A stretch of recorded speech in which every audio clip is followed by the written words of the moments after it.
iguais. E isso precisa ser visto, assumido. É um ato de maturidade assumir isso. E por que que eu acho isso? Eu acho que testemunha de Jeová faz mais trabalho de base do que nós, sabe? Eu estava na varanda da minha casa, vou concluir, e sempre bate todo sábado com um panfleto, querendo ou não, uma pessoa lá no meu portão e pá. E, não, enfim, não concordo muito, apesar de eu achar muito legal os seres humanos com os leões lá no céu e tal, mas não é bem isso, né? Os tigres. Mas o que eu acho interessante é essa coisa, eu vou bater no portão de uma pessoa e eu vou dialogar com ela sobre um tema super complexo. Por que a gente não faz isso sobre, eu vou concluir agora, e aí cabe os sindicatos e a esquerda, porque não tem como desassociar os partidos de esquerda com os sindicatos. Por que que a gente não se aproxima novamente? Eu acho que existe um afastamento, sim, dentro de uma realidade de diálogo. Tem que bater no portão da pessoa com o carômetro dos caras que votaram a reforma, apontar essas pessoas, discutir, falar com elas, fazer no metrô, organizar. Ah, mas a Conlutas faz, não, porque a SP não faz, não, porque a Solidariedade não sei o que lá, não, porque o PSTU. O que eu vou concluir é o seguinte: paremos com o fatricídio. Paremos com esse apontamento de quem entregou Jesus lá por moedas de ouro, sabe? Quem foi mais pelego que o outro. E vamos à militância, e vamos ao combate, e vamos bater no portão, e vamos até o metrô, e vamos até a grande avenida, até o choque olhar pra gente e falar: nossa, eles são muito mais, eu vou ter que bater em retirada. Porque o que está diminuindo, eu vejo cada vez mais nos protestos, tem mais PM do que manifestante. Então, concluindo, eu estou aberta, né, a também convites de que devemos ir bater no portão, militar, fazer trabalho de base, pessoalmente, não ficar só dentro do muro da USP, ou do lance do banco, ou do lance ir para a rua mesmo, ir até a porta da casa das pessoas. Se você concorda com o sindicato. Eu tenho que fazer uma pergunta. Não, eu perguntei. Companheira Ana.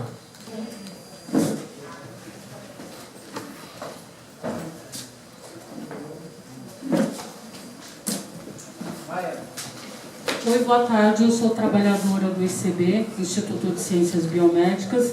Minha pergunta, dentro do que foi exposto, o professor Souto-Maior falou muito bem, que essa reforma trabalhista, ela está colocando os trabalhadores de joelho perante o capital, com certeza. E nós temos que reagir. Agora eu me pergunto, aqui dentro da USP, antes mesmo da aprovação dessa reforma trabalhista, o reitor e a burocracia, descontando ponto de grevistas, implantando ponto eletrônico, um banco de horas, que inclusive abre agora a possibilidade dos insalubres fazer esse banco de horas e se exporem mais a condições perigosas, né, que afetam sua saúde. Minha pergunta é o seguinte: essas medidas, infelizmente, estão nos colocando de joelho perante a reitoria e a burocracia. E eu gostaria que vocês explorassem melhor o significado de um ponto eletrônico em que chefias imediatas falam para insalubres: você passou 10 minutos, você está passível de sofrer uma advertência, de descontos. Esse banco de horas que vai abrindo para os insalubres vai prejudicar a saúde deles ainda mais. Eu gostaria que vocês explorassem esses aspectos do ponto eletrônico e do banco de horas dentro da perspectiva de medidas que também retiram nossos direitos. Desculpe, eu estou um pouco nervosa, eu não sei se eu me fiz entender.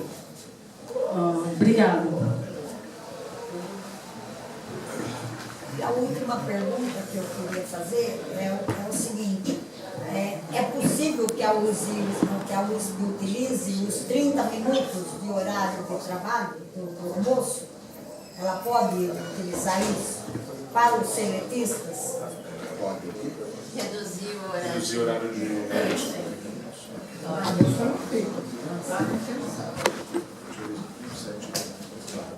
Bom, são uma série de questionamentos específicos aí, que eu acho que o tempo é insuficiente para tocar cada um deles, mas a gente vai procurar destacar aqui as questões que parecem preocupantes, que são essas em relação ao que vai acontecer de imediato. Pelo menos 2 ou 3 colegas, companheiros e companheiras aí colocaram esse tema. O que a gente imagina é que a implantação da reforma trabalhista vai ser sentida a médio e longo prazo. Parece que é isso. Tanto que uma das dificuldades de comunicação foi fazer entender esse conjunto de coisas que caíram sobre a cabeça dos trabalhadores e que boa parte não conseguiu sentir objetivamente onde estava perdendo. Aí tem problema de comunicação, obviamente, de organização, de base, de maneira geral, para fazer esse debate, e muito porque os ataques são feitos de todos os lados. Né? Foi congelamento do investimento social, depois a reforma da Previdência, reformas na área da educação, a reforma trabalhista, tudo num processo articulado por todos os meios de comunicação que meio que anestesiou a cabeça dos trabalhadores. A dificuldade de resistência nesse processo foi muito grande. Eu acho, já disse no início, que na reforma da Previdência a gente fez um bom debate, um bom esclarecimento, e teve inclusive várias regiões do estado de São Paulo, e acho que no país, que organizaram-se comitês regionais de resistência contra a reforma da Previdência. Fizeram ato em casa de deputados, senadores, ruas, aeroportos, fizeram paralisação e fizeram aquela grande greve geral de 28 de abril, que estava mais centrada na reforma da Previdência. Em relação à reforma trabalhista, eu acho que esse convencimento, esse esclarecimento, essa comunicação, ela se tornou um pouco mais complexa e difícil, porque é um conjunto aí, como o professor disse, a maioria de nós ainda nem leu tudo aquilo, não caiu a ficha do impacto de cada uma daquelas regras novas estabelecidas sobre a vida real do trabalhador no seu local de trabalho. Parece que o pior de tudo aí é substituir o trabalho efetivo pela terceirização. Parece que, pelo menos nos bancos, Banco Bradesco, Caixa Econômica, Banco do Brasil, estão fazendo esse plano de demissão voluntária. O que significa isso? Eles vão estimular as pessoas a se desligarem, aqui já teve esse tipo de PDV, né? E ou não substitui, ou se substituir vai ser por terceirizado. Esse é um aspecto que a gente vai sentir. Essas mudanças nas jornadas de trabalho, banco de horas, etc. e tal, eles estabeleceram a possibilidade de fazer acordo individual. Então, nós vamos ter que fazer a organização coletiva para resistir a isso. E vários temas da reforma trabalhista, ainda são objeto de debate, são temas que podem ser levados para a via judicial. Nós podemos ter uma situação de milhares de ações trabalhistas movidas no Brasil inteiro, por sindicatos, pelos trabalhadores individualmente, por coletivos de trabalhadores, que vão questionar esse conjunto de regras, que boa parte tem a sua constitucionalidade que podem ser questionadas. E aí o professor Sotomayor pode até esclarecer melhor isso, vai se conformar uma nova jurisprudência na Justiça do Trabalho sobre isso. Até quem diga que é melhor fazer milhares de ações judiciais na base do que fazer uma ação no STF que legitimaria tudo. Então, uma estratégia jurídica de ampliar essas ações judiciais. E como foi dito aí, obviamente tem uma limitação no direito de ação pelos trabalhadores que está colocada na reforma trabalhista aí, que já foi dito, inclusive, pelo professor Sotomayor na sua intervenção inicial. Qual é a saída diante disso? Eu procurei dizer sobre essa discussão da organização sindical, porque ele é objeto de debate aí nos bancários. A nível nacional a gente está discutindo essa nova forma de organização, e na central sindical que eu participo, que é a intersindical, a gente vai fazer inclusive um seminário para discutir a nova organização sindical diante desse cenário da reforma trabalhista. Eu acho que nós, do movimento sindical, deveríamos se preocupar com esse tema. Não dá para aceitar que nós tenhamos tantos sindicatos, pequenos sindicatos, da maioria, boa parte fantasmas ou cartoriais. Deve ter 10 mil sindicatos no Brasil, parece, de trabalhadores. Mais de 16 mil. Esse número maior ainda. E a maioria praticamente não tem ação sindical nenhuma.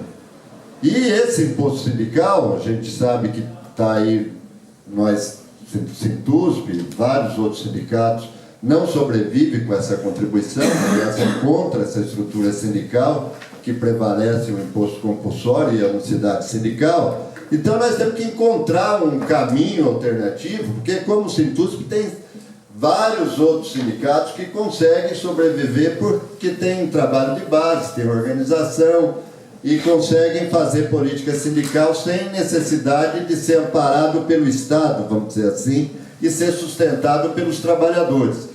Então nós poderíamos reabrir o debate no movimento sindical, aquele dos anos 80, quem militou nesse período lembra disso, que nós discutimos fazer o sindicalismo baseado no ramo de atividade, até com o sindicato nacional e com forte organização na base, na organização por local de trabalho. Então esses patamares de organização é importante. E esses dias eu fui num debate que o pessoal ia tratar da greve de 1917, que eu falei, e a organização sindical na prática, que naquele período não tinha uma legislação sindical, aliás, ali abriu o processo de defesa da liberdade de organização dos trabalhadores, até um pouco antes, em 1906, mas já tinha uma visão de organização sindical. Os anarquistas, o anarco-sindicalismo, tinham estrutura de sindicatos estaduais, por setores econômico ou profissional, tinha a central única operária brasileira, constituída naquele primeiro momento, que organizava os trabalhadores a nível nacional e que congregava o conjunto dos trabalhadores, independente dele estar incorporado só àquele setor econômico. Trabalhava inclusive o bairro, a região, os comícios, atividades que envolvem todo o coletivo dos trabalhadores. E aí a nossa colega e companheira falou do trabalho das igrejas evangélicas, de porta em porta, na comunidade e tal. Então o movimento sindical tem que ter esse tipo de visão de organização, não só pelo local de trabalho, mas também pelo local de moradia, articulando com vários outros setores e mobilizando. Então nós já fizemos, inclusive, greves gerais, mobilizações, junto com trabalhadores sem teto, com trabalhadores rurais, com setores sociais aí que têm suas lutas específicas, que estão junto com o movimento sindical. E aí tem um conjunto de questões aqui que são específicas. Nós fizemos um debate aí do ponto eletrônico e do banco de horas, e sabemos que tem grandes dificuldades aí, porque boa parte dos trabalhadores às vezes se sentem que determinada jornada de trabalho é positiva para ele. Não lembra que nós fizemos um debate do 12 por 36 aqui? Que muitas categorias, muitos setores preferem esse horário. Inclusive tem um adendo na reforma trabalhista aí que se cair no dia de feriado não ganha o feriado. Parece que tem um dos itens aí colocado. É que o 12 por 36, se cair o dia de trabalho no feriado, não ganha aquele extraordinário em relação a esse tipo de trabalho. Então é um debate difícil, tem que ser feito com o conjunto dos trabalhadores. Do ponto de vista do ponto eletrônico, aí eu não sei qual que é o debate específico, acompanhei mais ou menos isso, e parece que em determinadas categorias, o ponto eletrônico, já foi dito, ele seria um instrumento para o trabalhador garantir a comprovação da sua jornada de trabalho.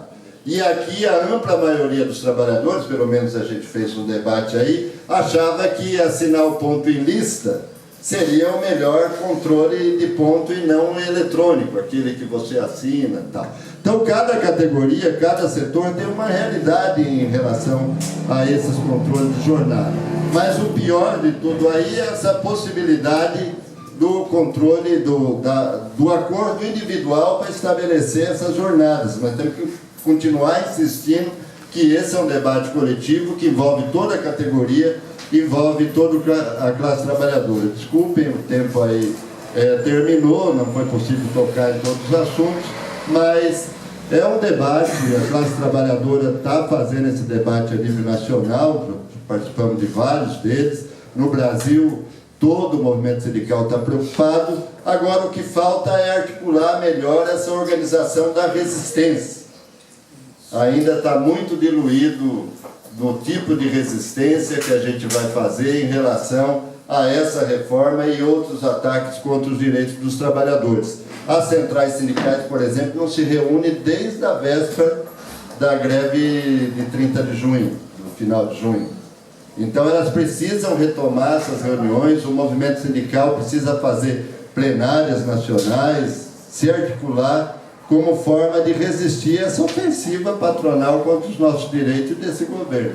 Então, o governo está vindo para cima, está agora avançando na área da reforma política, como foi dito aqui, para excluir os trabalhadores da disputa eleitoral e do financiamento eleitoral, e também vão começar o processo de privatizações de maneira mais contundente no nosso país. A minha empresa, que trabalha a Caixa Econômica Federal, está ameaçada, pode ser privatizado, os Correios, o Banco do Brasil, hoje já está na capa dos jornais da Telebrás, enfim, o pessoal vai vir para cima na retirada de direitos e o nosso papel aí é fazer o debate da resistência de como nós vamos se comportar nesse cenário aí de retirada de direitos. É isso, obrigado, boa tarde a todos. Obrigado, companheiro Antônio Carlos. Companheiro Jorge. Muito obrigado. Bom, gente, eu vou enfrentar alguns aspectos aqui do que foi colocado. Vou tentar responder. A primeira pergunta é: o que se aplica dessa reforma a nós? Né? Alguém perguntou isso, imagino, nós, servidores públicos. Né? Bom, pensando do ponto de vista específico dos servidores da Universidade de São Paulo, que são seletistas, se aplica tudo. Né? Aí eu falo baixo, não é um problema. Vou começar de novo. Então, do ponto de vista, o que se aplica a nós, né? A pergunta é essa, imaginando então que se esse nós sejam os servidores públicos, né? Pensando os servidores públicos da Universidade de São Paulo, que são seletistas, tudo se aplica. Não tem nada que não se aplique. E o que pode acontecer imediatamente, né, na vida concreta dos trabalhadores e trabalhadoras servidores públicos. Por exemplo, só vou dar exemplos, que são muitas questões. O Bruno já falou da questão do banco de horas, por exemplo. Né? Nós vimos aí tanta dificuldade, a negociação coletiva que foi e tal, pressão para estabelecer um banco de horas, enfim. Mas foi um debate coletivo. Agora, pela reforma, o banco de horas pode ser estabelecido individualmente. Então, o empregador chega para Maria, o José, e fala: você aceita um banco de horas? Aceito. Isso gera, consequentemente, pressão sobre aquele que não aceita.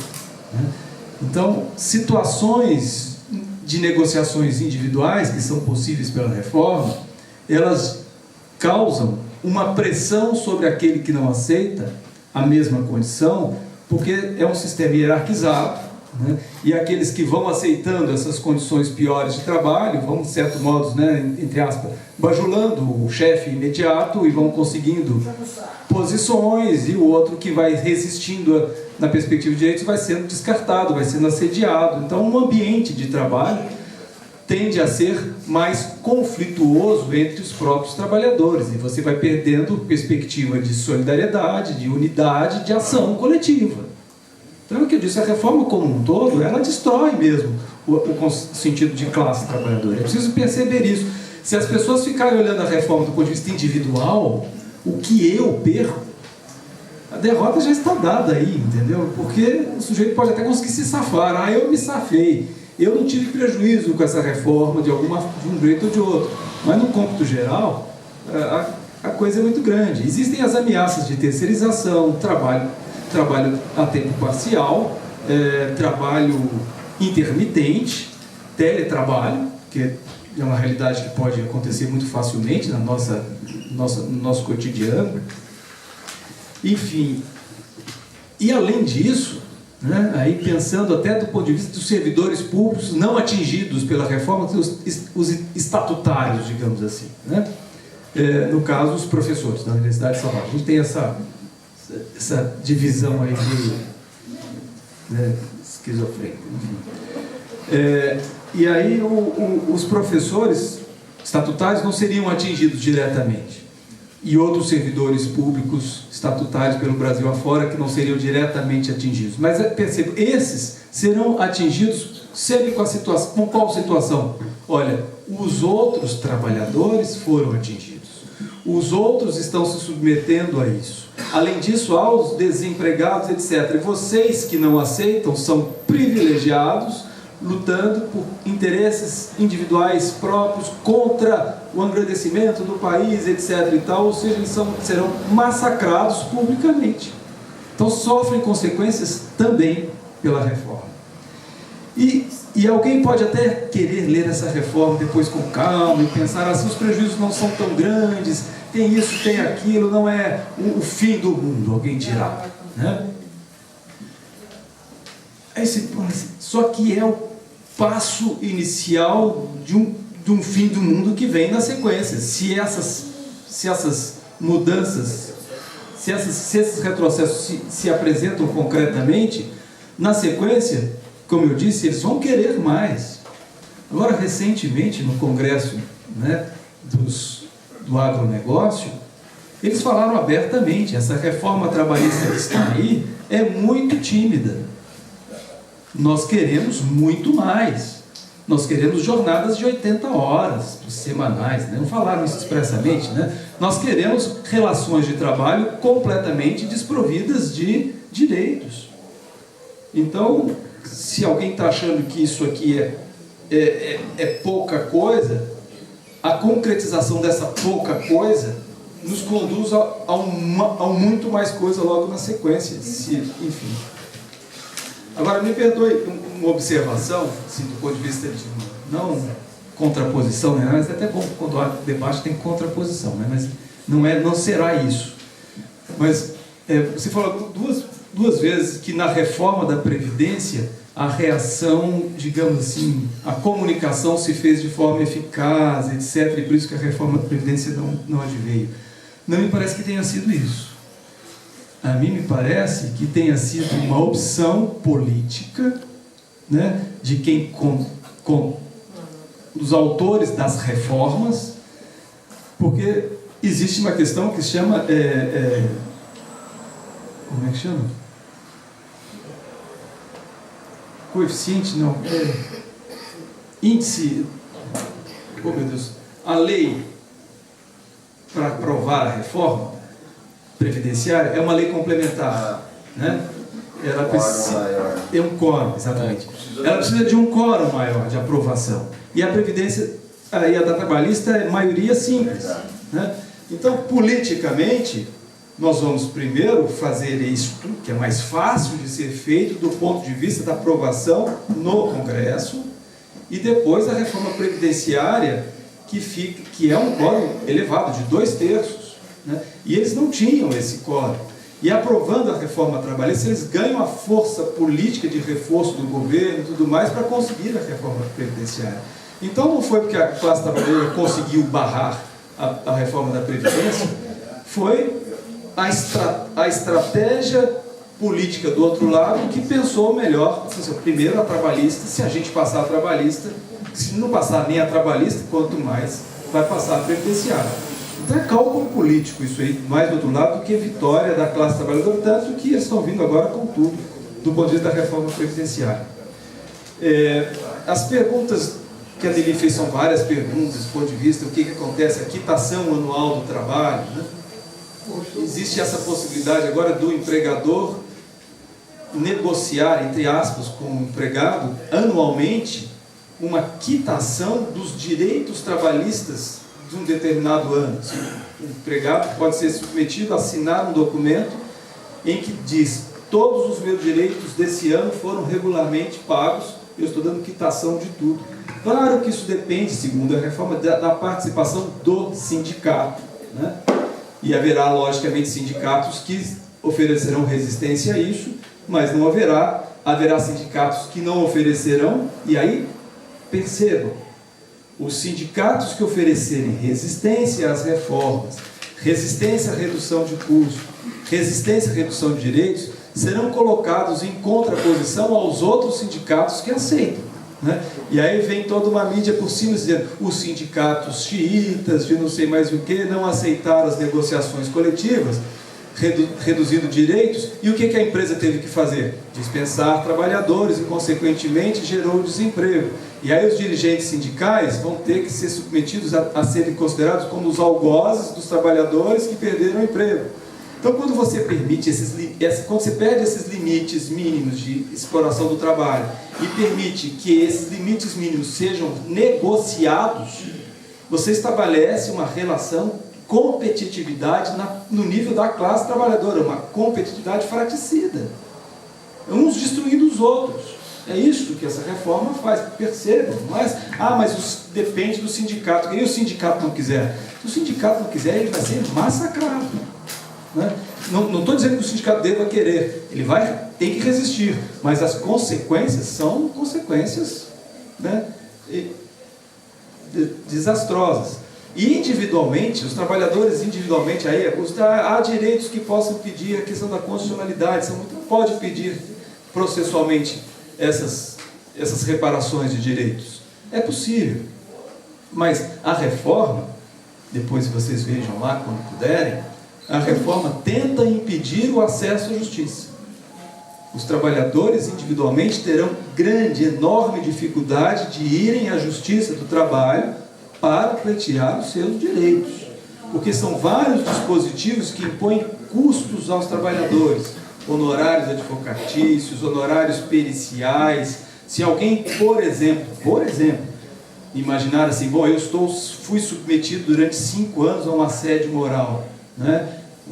O empregador fez isso comigo, ou uma questão de doença de trabalho, eu suportei tudo aquilo por causa de preservar o emprego, mas depois perdi o emprego, ou sei lá o que aconteceu, e eu quero ir à justiça pleitear esse meu direito, né? Aí você imagina a possibilidade de uma indenização, vamos imaginar, de reparação de 20 mil reais, supondo, né? O advogado dirá para você o seguinte: se você perguntar para o advogado, eu posso entrar com essa ação? Pode. Mas o advogado dirá: eu tenho a obrigação de te dizer o seguinte: se a gente perder, você terá que pagar os honorários advocatícios da parte contrária, em até 15% dos 20 mil. Ou seja, 3 mil reais. Então você entra com um processo com risco de perder 3 mil reais. O trabalhador vai entrar com esse processo ou ele vai pensar 2 vezes? Ele não entra, né? Ele não entra. E se ele tiver hora extra para receber, tiver outras coisas para receber, se ele ganhar essas outras coisas, aquilo que ele ganhou, ele paga se ele perder neste. E nenhum advogado pode garantir a uma pessoa que sofreu LER, né, DORT, que sofreu perda auditiva, ou que foi assediado no trabalho, que esse processo será procedente. Porque existem múltiplas coisas dentro de um processo: a questão processual, a questão da perícia, isso pode dar certo, pode não dar certo, o juiz pode não ficar convencido, né? Enfim, e aí você, improcedente. E percebam, mesmo que você for beneficiário da assistência judiciária gratuita, mesmo que você for considerado pobre, ou seja, que não tenha condições financeiras para suportar os custos do processo, como acontece com qualquer cidadão, que, portanto, não teria esse custo, Na reforma trabalhista, os trabalhadores, mesmo beneficiários da assistência judiciária gratuita, terão que suportar esse custo.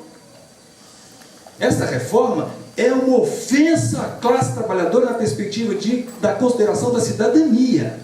Ela está dizendo aos trabalhadores: vocês não são cidadãos, ou vocês têm uma condição de subcidadania, porque existe um dispositivo legal, de âmbito geral, que se aplica a todos os brasileiros e brasileiras, brasileiros e brasileiras considerados pobres, ou seja, que não tenham condições econômicas para suportar os custos do processo, podem ingressar com qualquer ação na justiça comum, né? Justiça federal, onde for, e não terem os custos do processo caso percam. Esta reforma diz, menos os trabalhadores. Porque se os trabalhadores, mesmo considerados hipossuficientes, vamos dizer assim, econômicos, terão que suportar os custos dos honorários advocatícios e dos honorários periciais. Ou seja, as pessoas vão ter dificuldades para ingressar, vão se submeter a questões na vida do trabalho, a perda de direitos, e essas perdas de direitos não serão facilmente reparadas por meio do processo, por conta das ameaças fixadas por essa reforma, entre aspas, trabalhista. Por isso que a coisa é muito profunda, gente. E por isso que eu disse para vocês, eu posso apresentar alguns aspectos da profundidade, da perversidade desta lei. Mas eu não conseguirei fazer isso neste tempo, né? Precisaríamos de dias, né? São muitas as questões, né? Na questão da saúde, do trabalho, né? Os acidentes do trabalho, agora os valores são quantificados previamente. Então, se um trabalhador morrer no trabalho, né? Os seus herdeiros, vamos dizer assim, os seus sucessores, para pleitearem uma indenização, receberão uma indenização tarifada, limitada, né? O que não acontece com nenhuma outra pessoa. Então, se houver um acidente, né? se houver um acidente aqui na Universidade de São Paulo, os trabalhadores terão uma indenização, e um acidente que atinja trabalhadores, servidores e não, né? Estudantes ou pessoas que estiverem passando por aqui e for responsabilidade da Universidade de São Paulo, os trabalhadores receberão uma indenização tarifada, limitada. Já os outros poderão receber indenizações superiores, porque não há essa limitação do ponto de vista da reparação dos direitos de personalidade para o cidadão em geral, mas para o cidadão ou o subcidadão trabalhador, há uma limitação dessas indenizações. 15 já foi ou 15 falta? Não sei. 15 já foi, né? Enfim, há uma questão também da possibilidade da mulher gestante trabalhar, né, em atividade insalubre. E aí alguém dirá, né, como disse a Marta Suplicy, né, não, mas eu jamais quero prejudicar as mulheres, e essas mulheres só vão trabalhar na atividade insalubre se quiserem, se forem autorizadas pelo seu médico. Tá? Isso está dito na lei, né? Mas percebam, se o empregador tem 3 empregadas grávidas, né, nas mesmas condições, e uma aceita, como ele olhará as outras 2 que não aceitaram? Né? Ou rua, ou muda de setor, ou vocês não serão jamais promovidas a coisa nenhuma. Então não há opção, né? Estabelecida a concorrência, os trabalhadores são conduzidos a uma submissão. Então, e aí casos graves, que envolvem a questão de saúde, porque não se preservará limite sequer do ponto de vista da preservação da saúde, não é questão financeira pura e simplesmente. Enfim, aí vem tantas outras perguntas, né, que vão em duplo sentido. Primeiro, como chegamos até aqui, né? É preciso pensar o histórico de como chegamos.